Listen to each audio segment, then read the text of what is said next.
I hope by week 3 that you're beginning to understand just how valuable your life is, and that in the eyes of God, your life is priceless. This week we're going to be talking about the price that was paid for your life. I am bought with the highest price ever paid. Jesus gave his life for mine because of how valuable and loved I am by God. You know, in the natural world, what something is worth is often determined by how much someone is willing to pay for that item. For example, an art piece that my 12-year-old or 15-year-old designs would not sell for millions of dollars, maybe like one that would be painted or designed by Michelangelo. That's just the reality of things. Is the worth is determined by how much someone is willing to pay for that item.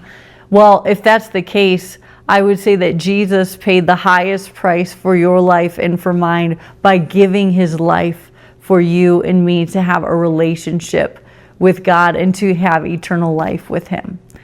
Well, I'm going to talk about, instead of 3 words this week, I'm going to talk about 3 principles throughout this week that I've had to really come to grips with. I would say that talking about Jesus's death is something that's really hard. I think for most of my life, or a big portion of my life, I would like to just breeze over it. Yes, I know Jesus died and he rose again, but I never really dug down deeply into what this means for you and me, and honestly, what it meant for Jesus to go through. Sometimes I think we think because Jesus was God that he walked through these things, but he had some supernatural ability to not let anything affect him, and maybe he didn't even feel pain or fear or anxiety or anything. But the Bible's clear when it says that Jesus was fully God, yes, but he was also fully man, meaning to walk through carrying your own cross and being beaten and scorned and rejection and being nailed to a cross. That he really felt all of those things, and he felt them and gave his life for you and for me. The first thing I want to talk about today, which is our main verse, which is, just as the Son of Man did not come to be served, but to serve and to give his life a ransom for many, found in Matthew 20, verse 28. That someone gave their life for me is really hard for me to digest, but that's exactly what Jesus did. And there's a couple things that he did I want to talk through. The first thing is he gave up his heavenly home. In Philippians 2, verse 6 and 7 tells us this. It says that he gave up his divine privileges and he took the humble position of a slave.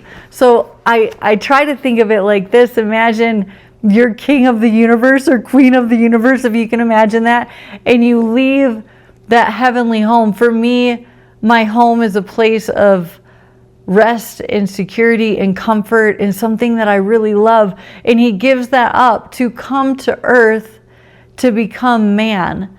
That in and of itself, living here for 33 years roughly on earth outside of his heavenly home, would have been a sacrifice. Imagine living away from your home for 33 years. It would be a sacrifice. And that's exactly what he did. The second thing I want to talk about is that he suffered physically and he died. In Philippians 2, verse 7 and 8, it tells us that he died a criminal's death. And here we have a king, the king of the universe, the God over all, master designer, coming to earth and dying the death of a criminal or of a slave. And I go in this chapter and I talk about some of the research that I did and what that really meant, what it meant when they whipped him, what it meant when they nailed him to the cross, what it meant for him to carry this heavy cross, what it meant that, I'm sorry for some, but what it meant that he was naked as he's walking just to cause humiliation. What did that really look like? What humiliation and suffering did he really walk through? And he walked through all of that because he loved you so, so much. And then the last thing I talk about is he felt abandoned. In Matthew 27, verse 46, he says, my God, why have you forsaken me? And he felt those things that we could feel. Have you ever felt where everyone has just left you. His disciples, they had virtually all just left him, and they had followed him for 3 years. They were his besties, his best friends. And they weren't there in the time that he probably needed them most, to feel that abandonment. And again, he felt that for us, to have a restored relationship with us so that we could go to heaven, and we could not just have life in heaven, but have life here on earth. The life he promises in John 10, a life full of abundance and goodness found in him.